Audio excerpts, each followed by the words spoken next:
Hello दोस्तों, एक बार फिर से स्वागत है आपका दृष्टि आईएएस के news on map India programme में। मैं हूं केवल आपके सामने और आज हम बात करने वाले हैं बीते एक सप्ताह में चर्चा में रही प्रमुख जगहों के आधार पर बनने वाले प्रश्नों पर। तो सबसे पहले हम बात करेंगे अभ्यास प्रश्न पर, जो हमने पिछले सप्ताह आपसे पूछा था कि खबरों में रहा दंपा टाइगर रिजर्व कहाँ स्थित है, उत्तर प्रदेश, मिजोरम, अरुणाचल प्रदेश या आंध्र प्रदेश।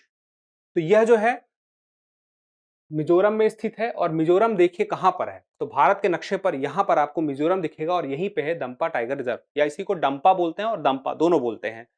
500 वर्ग किलोमीटर में फैला हुआ है और यह जो है सबसे बड़ा राज्य का वाइल्ड लाइफ सेंचुरी है। वर्ष 1994 में इसे टाइगर रिजर्व का दर्जा दिया गया था। तो ये प्रमुख बातें हैं जो आपको पता होनी चाहिए और साथ में यह भी कि यह बांग्लादेश के साथ, देखिए यहां पर इस स्थान में बांग्लादेश के साथ में लगभग 80 किलोमीटर के आसपास की सीमा भी साझा करता है। हॉर्नबिल, तीतर और इसके अलावा कुछ और भी यहाँ पर जानवर हैं जो ठीक ठाक मात्रा में पाए जाते हैं। अब यहाँ पे कुछ और जानकारी जो आपको जानना जरूरी है वह यह है कि इसके पास में और कौन कौन से राज्य हैं। हमने पिछले सप्ताह इस पर चर्चा भी की थी, तो अगर आपको पता है कि कौन से राज्य मिजोरम से लगते हैं तो एक बार आप कमेंट करके जरूर बताइएगा। चलिए आगे देखते हैं, निम्नलिखित में से कौन सी नदी यमुना की सहायक नदी है? चंबल, सिंध, धसान, बेतवा, केन और गोमती। आपको बताना है कि इनमें से कितनी नदियां यमुना की सहायक हैं। तो देख लेते हैं, एक बार मैप में देखते हैं। तो देखिए चंबल आपको दिख रही होगी, सिंध आपको दिख रही है, बेतवा आपको जाते हुए दिख रही है, धसान भी आपको जाते हुए दिख रही है और केन भी जाते हुए दिख रही है। और ये सब कहाँ पे जा रही हैं? ये सारी की सारी यमुना नदी में जा रही हैं, जो कि बंदर पूंछ चोटी, यमुनोत्री ग्लेशियर जो हिमालय में है, इस जगह से बंदर पूंछ चोटी से बहते हुए यमुना नदी आगे बढ़ते हुए देखिए आ रही है और दिल्ली होते हुए फिर उसके बाद आगरे के पास से होते हुए और फिर ये सारी की सारी सहायक नदियां से मिलते हुए यहाँ पर प्रयाग, इलाहाबाद लिखा हुआ है और यह जगह क्या हो गई है? प्रयागराज। यहाँ पर गंगा नदी से मिल जाती है। तो देखिए चंबल, सिंध, बेतवा, धसान, केन तो हमें मिल गई, लेकिन एक नदी नहीं मिली है, गोमती। गोमती नदी देखिए कहाँ पे है? गोमती नदी आपको दिखेगी इस जगह पर, यह गोमती नदी है और यह गोमती नदी जो है आपको दिख रही है, यमुना में आके लग गई है। लेकिन यमुना की सहायक नदी नहीं है। यह गोमती नदी किस में आके लग रही है? यह गोमती नदी लग रही है यमुना में नहीं, गंगा में। ठीक है, तो अब कंफ्यूजन नहीं होना चाहिए। आपका सही जवाब होगा चंबल, सिंध, धसान, बेतवा, केन। और गोमती नदी जो है उत्तर प्रदेश के पीलीभीत जिले से निकलती है। जबकि बाकी नदियों की हम बात करें तो जैसे चंबल नदी है, इंदौर की जाना पाव पहाड़ी है, वहां से निकलते हुए यह जाके मिलती है यमुना में। उसके बाद सिंध नदी है, विदिशा जिले मध्य प्रदेश से निकलती है और यहां से निकलते हुए जाके यमुना में मिलती है। और बेतवा नदी है, बेतवा रायसेन से निकलती है। और जो धसान नदी है वह स्वयं बेतवा की सहायक नदी है। और उसके बाद देखिए तो केन नदी है, वह भी मध्य प्रदेश के कटनी जिले से निकलती है और ये सारी सारी यमुना में जाकर मिलती है। लेकिन गोमती नदी की बात करें तो यह गंगा नदी से जाकर मिलती है और उत्तर प्रदेश के पीलीभीत जिले से इसकी शुरुआत होती है। तो पहला जो हमारे हिसाब से जानकारी मिलती है कि एक ही नदी है जो कि यमुना में नहीं मिलती है, बाकी 5 मिलती हैं। तो केवल 6 इसमें सही उत्तर होगा, क्योंकि सहायक नदी नहीं है, हमें यह बताना है। चलिए अब आगे देखते हैं अगला सवाल। निम्नलिखित कथनों पर विचार कीजिए। मोलेम राष्ट्रीय उद्यान गोवा राज्य के पूर्वी क्षेत्र में स्थित है। अगला है सलीम अली पक्षी अभयारण्य महाराष्ट्र राज्य में स्थित एक प्रमुख पक्षी अभयारण्य है। आपको बताना है उपयुक्त में से कौन सा या कौन से कथन सही है। केवल एक, केवल दो, एक और दो दोनों, ना तो एक और ना ही दो। तो हम चलिए मैप में देख लेते हैं कि हमें जानना क्या है गोवा राज्य के बारे में, कि गोवा में मोलेम राष्ट्रीय उद्यान है। तो हम सबसे पहले गोवा ही देख लेते हैं। यह जो क्षेत्र आप देख रहे हैं, यह बॉर्डर एरिया जो है यह गोवा का है। अब यहां पर ऊपर की तरफ है महाराष्ट्र और एक तरफ है कर्नाटक। अब यहां पे देखना है हमें मोलम नेशनल पार्क। तो इस जगह पर है मोलेम नेशनल पार्क, ये देखिए नाम भी लिखा हुआ आपको दिख जाएगा। और यह गोवा का पूर्वी क्षेत्र है, साफ साफ समझ में आता है। पश्चिमी क्षेत्र इस तरफ होगा, तो यह पूर्वी क्षेत्र में है अगर मोलेम नेशनल पार्क। तो हमारा पहला जो स्टेटमेंट है यह सही दिखाई देता है। दूसरा देखिए सलीम अली पक्षी अभयारण्य महाराष्ट्र राज्य में स्थित है, ऐसा प्रश्न में स्टेटमेंट में है। हम देखते हैं सलीम अली पक्षी अभयारण्य कहाँ है। तो सलीम अली पक्षी अभयारण्य तो हमें यहाँ पे दिखाई देता है। और यह जो है देखिए सलीम अली पक्षी अभयारण्य यह गोवा में ही है। तो जो सलीम अली थे, डॉक्टर सलीम अली बहुत बड़े पक्षी वैज्ञानिक थे, इन्हीं के नाम पर यह अभयारण्य है, पक्षी अभयारण्य है और यह गोवा में ही है, महाराष्ट्र में नहीं है। तो इसका मतलब क्या हुआ कि यह जो स्टेटमेंट है दूसरा वाला गलत है। एक ही स्टेटमेंट सही है और पूछा क्या है कि सही कौन सा यानी कि सत्य कौन सा है, तो केवल एक। अब चलिए अगला हम देखते हैं, अगला सवाल है महाराष्ट्र से जुड़ा हुआ। तो महाराष्ट्र की सीमाएं देखिए कौन कौन सी, गोवा, कर्नाटक, तेलंगाना, मध्य प्रदेश, गुजरात, छत्तीसगढ़ और उड़ीसा से मिलती हैं। हमें जानना है कि यह कथन सही है या नहीं है। फिर दूसरा है कि पंचगंगा, दूधगंगा, भीमा व गोदावरी नदी इस राज्य में बहने वाली नदी है कि नहीं है। अब हमें बताना है कि इसमें से कौन सा सही नहीं है। चलिए पहला स्टेटमेंट देखते हैं कि सारे राज्यों से महाराष्ट्र की सीमा लगती है कि नहीं। अब यह है आपका महाराष्ट्र का सीमा क्षेत्र, ये सारा का सारा, ये जो पिंक कलर से आप देख सकते हैं, ये सारा का सारा। अब देखिए गुजरात एक तरफ से, यहां पर गुजरात है, महाराष्ट्र से लगता है, मध्य प्रदेश लगता है, छत्तीसगढ़ की सीमा लगती है, तेलंगाना की सीमा लगती है, कर्नाटक की सीमा लगती है, यहां तक कि देखिए गोवा की भी सीमा लगती है। लेकिन एक राज्य ऐसा है, वह कौन सा है, ओडिशा। ओडिशा की सीमा नहीं लगती है कि ओडिशा जो है यहां पर आंध्र प्रदेश के थोड़ा और ऊपर जाएंगे, छत्तीसगढ़ के पूर्व की तरफ, तो आपको ऊपर की तरफ दिखाई देगा, जो इस नक्शे पर मौजूद नहीं है। लेकिन यह साफ समझ में आता है कि ओडिशा तो नहीं है, तो पहला स्टेटमेंट जो हो गया हमारा गलत हो गया। दूसरा देखिए पंचगंगा, दूधगंगा, भीमा व गोदावरी नदी। अब देखते हैं कि एक तरफ से पंचगंगा कहां पर है, यहां पर है, यह महाराष्ट्र क्षेत्र के अंतर्गत आता है, यह पूरा महाराष्ट्र क्षेत्र है। देखिए यह नाम भी लिखा हुआ है, पंचगंगा, दूधगंगा, इसके अलावा गोदावरी, इसके अलावा भीमा, ये चारों के चारों हमें महाराष्ट्र में ही दिखाई देते हैं। तो दूसरा स्टेटमेंट हमारा सही हो गया। तो हमसे क्या पूछा है, सही नहीं है, तो पहला स्टेटमेंट सही नहीं है, एक स्टेटमेंट, केवल एक, ठीक है। चलिए अब अगला देखते हैं, निम्नलिखित में से कौन कर्नाटक राज्य में स्थित है। अब हमें देखना है कि ये सारे के सारे राष्ट्रीय उद्यान और एक ये वन्यजीव अभ्यारण्य कर्नाटक में है कि नहीं है। बनेरघट्टा राष्ट्रीय उद्यान, रंगनथिट्टू पक्षी अभ्यारण्य, नागरहोल राष्ट्रीय उद्यान और वायनाड वन्यजीव अभ्यारण्य। चलिए देखते हैं नक्शे पर। तो हमें नक्शे पर देखना होगा कर्नाटक राज्य में, तो कर्नाटक में हम देखें तो बनेरघट्टा, उसके बाद रंगनाथिट्टू और उसके बाद नागरहोल, ये सारे के सारे आप देखिए तो आपको कर्नाटक में दिखेंगे। लेकिन एक हमें नहीं मिलेगा, वायनाड। वायनाड वन्यजीव अभयारण्य आपको इसी नक्शे में मिल जाएगा, लेकिन कर्नाटक में नहीं मिलेगा। देखिए वायनाड यहां पर लिखा हुआ आपको दिखाई दे रहा होगा, और यह जो क्षेत्र है यह आ जाता है केरल में। तो वायनाड अभयारण्य जो है वह केरल में है, और बाकी तीनों आप देखें तो बनेरघट्टा, रंगनथिट्टू और नागरहोल ये कर्नाटक में है। तो इसका मतलब क्या हुआ कि हमें बताना है कर्नाटक में कौन कौन से हैं, तो ऊपर के तीन हैं, यानी कि 1, 2 और 3, तो सही उत्तर हमारा होगा बी। चलिए अगला सवाल देखते हैं, केरल राज्य के संदर्भ में निम्नलिखित कथनों पर विचार कीजिए। यह राज्य एक तरफ समुद्र से एवं बाकी तीन राज्यों से के साथ अपनी सीमा साझा करता है। एक तरफ समुद्र है और 3 राज्य।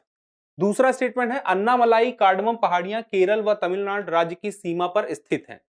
तो चलिए हमें यह बताना है कि इनमें से कौन से कथन सही हैं। तो हमें जो कौन से कथन सही नहीं है यह भी पता होना चाहिए। तो एक तरफ से हम देखते हैं नक्शे पर, देखिए यहां पे यह आपको दिखेगा क्षेत्र कौन सा, केरल का। अब केरल के क्षेत्र में आप देखेंगे एक तरफ से तो यह समुद्र है, और 3 तरफ से इसको होना चाहिए जो स्टेटमेंट के हिसाब से राज्य होने चाहिए, लेकिन 3 राज्य नहीं है, केवल 2 राज्य हैं। एक तो आपका यही है, यह क्षेत्र है कर्नाटक का क्षेत्र है, और एक यह क्षेत्र है, यह तमिलनाडु का क्षेत्र है। तो 2 राज्य यानी कि कर्नाटक और तमिलनाडु, तो इसका मतलब 3 राज्य नहीं है, तो स्टेटमेंट हमारा हो गया गलत। अब उसके बाद दूसरा है अन्नामलाई एवं कार्डमम पहाड़ियां केरल व तमिलनाडु राज्य की सीमा पर स्थित हैं। तो हमें देखना है अन्नामलाई और कार्डमम पहाड़ियां। देखिए यहां पर आपको दिखाई देगा अन्नामलाई, और यहां पे आपको देगा कार्डमम पहाड़ियां, और यहां पर यह तमिलनाडु क्षेत्र है और यहां पर केरल क्षेत्र है, और इन दोनों के बीच में ही यह दोनों पहाड़ियां हैं। तो इसका मतलब क्या हुआ कि दूसरा स्टेटमेंट हमारा सही है। और क्या पूछा है, कौन से कथन यहां पे सही है, तो केवल 2 यहां पर सही हमें दिखाई देता है।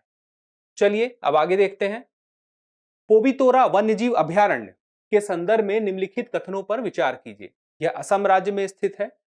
यह वन्यजीव अभयारण्य ब्रह्मपुत्र नदी मैदान में स्थित है। उपर्युक्त में से कौन सा कथन या कौन से कथन सही है, केवल एक, केवल दो, एक और दो, दोनों, या तो ना तो एक और ना ही दो।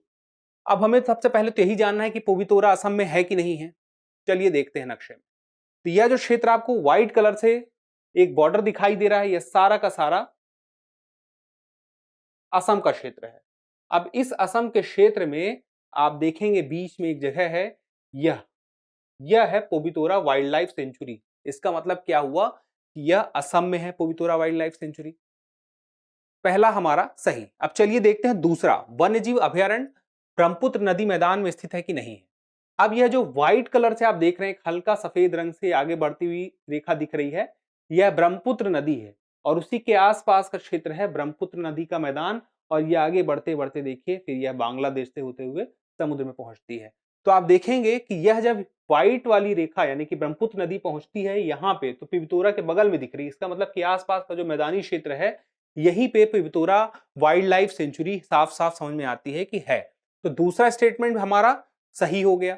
तो दोनों ही स्टेटमेंट अगर सही है तो हमारा उत्तर क्या होगा, सी। एक और दो दोनों ही सही है। अब चलिए इसमें कुछ बातें और देख लेते हैं कि कौन कौन से राज्य आपको यहां पर दिखाई देते हैं जो असम से लगे हुए हैं। एक तरफ यहां पे पश्चिम बंगाल है जो लिखा नहीं है, और एक तरफ यहां पे अरुणाचल प्रदेश है।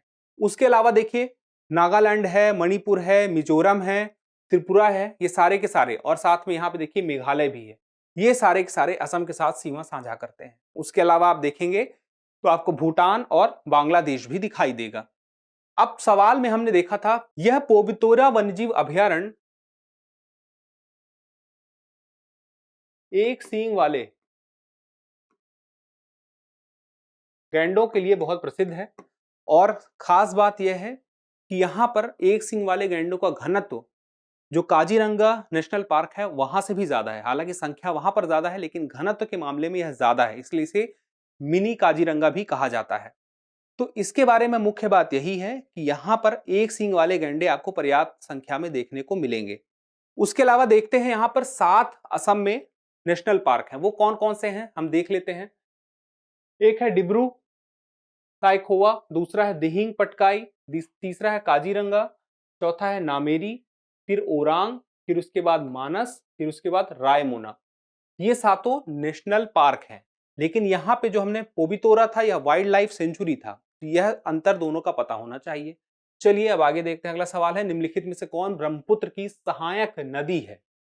दिबांग, सुबनसिरी और लोहित, या ये तीनों हैं या तीनों में से कुछ हैं या कुछ नहीं है। इसको देखने के लिए हमें नक्शे पर चलना होगा। नाम क्या है, दिबांग, सुबनसिरी और लोहित। चलिए दिबांग नदी आपको दिखाई दे रही है, लोहित दिखाई दे रही है, सुबनसिरी दिखाई दे रही है। जो मुख्य धारा है जो बीच से आगे हुए बढ़ते हुए आपको दिख रही है, यह ब्रह्मपुत्र की धारा है। और ब्रह्मपुत्र की धारा इस तरफ को बढ़ रही है, इसका मतलब बाईं तरफ की सहायक नदी है दिबांग और लोहित, और दाईं तरफ की सहायक नदी है सुबनसिरी, यह नदी, और दिबांग और लोहित। तो यहां पर आप देखें तो तीनों के तीनों ही ब्रह्मपुत्र की सहायक नदियां हैं। तो हमारा सही उत्तर क्या होगा, 1, 2 और 3, यानी कि ऑप्शन हो गया डी। अब कुछ चीजें और जान लीजिए।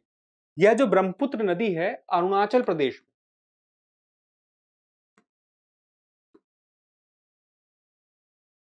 सादिया नाम के शहर में प्रवेश करती है, और यहां पर इसका नाम होता है दिहांग नदी।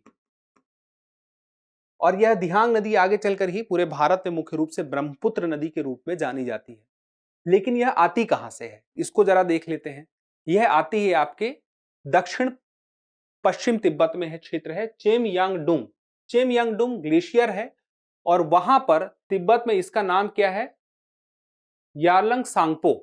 और यही नदी जब आगे बढ़ती है तो देखिए भारत में प्रवेश करने के पहले यह एक बड़ा सा यू टर्न लेती है। एक बड़ा सा यू टर्न लेने के बाद यह सादिया अरुणाचल प्रदेश में प्रवेश करती है, जहां पर इसका नाम दिहांग है। और उसके बाद देखिए आगे बढ़ती है, आगे बढ़ते हुए कहां जाती है, भारत के बाद यह बांग्लादेश में जाती है, जहां पर इसका नाम हो जाता है जमुना। और उसके बाद एक तरफ से गंगा नदी भी देखिए आ रही है, और यह गंगा नदी जब बांग्लादेश में पहुंचती है तो इसका नाम हो जाता है पद्मा।